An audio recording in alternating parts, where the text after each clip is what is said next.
স্বামী যদি স্ত্রীকে তালাক দেয়, তালাক দেওয়ার পর তালাকের যে নোটিশ প্রেরণ করে, আমরা এখন সেই নোটিশটাই দেখব। স্বামী কর্তৃক তালাকের নোটিশ 1969 সালের মুসলিম পারিবারিক আইনের ৭(১) ধারা মতে যথাযথ সম্মানপূর্বক আমি নিম্ন স্বাক্ষরকারী মোহাম্মদ মিজানুর রহমান, পিতা মোহাম্মদ সবুজ আলী, মাতা ফজিলা খাতুন, সাং হরিহরপাড়া, পোস্ট অফিস ভেলাজান, থানা দাকোপ, জেলা খুলনা, হালসাং same Hariharpara, post office Bhelajan, থানা দাকোপ, জেলা খুলনা, জানাইতেছি যে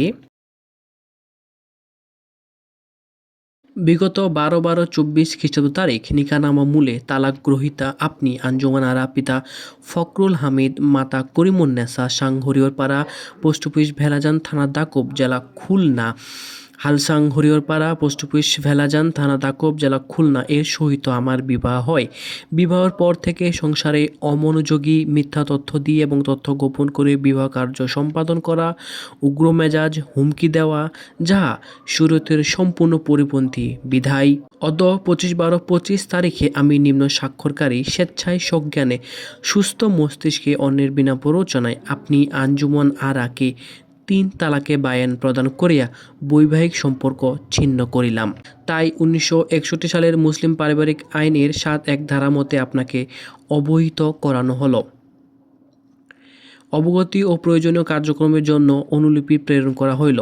স্বামী মোহাম্মদ মিজানুর রহমানের কাছে 1 কপি, স্ত্রী আঞ্জুমান আরার কাছে 1 কপি এবং চেয়ারম্যান সালিসি পরিষদ কর্মকর্তা কাছে আরেক কপি।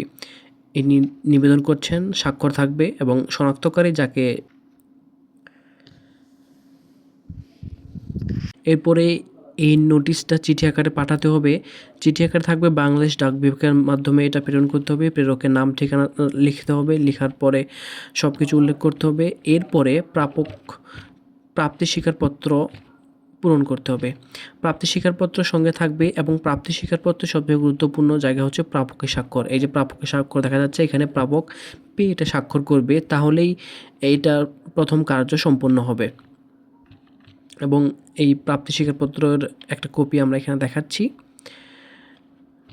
প্রাপ্তি স্বীকারপত্র পাওয়ার 90 দিন পরেই এই তালাকটা কার্যকর হবে। যদি তার ভিতরে চেয়ারম্যানের কাছে যাওয়ার পরে চেয়ারম্যান একটা সালিশ ডাক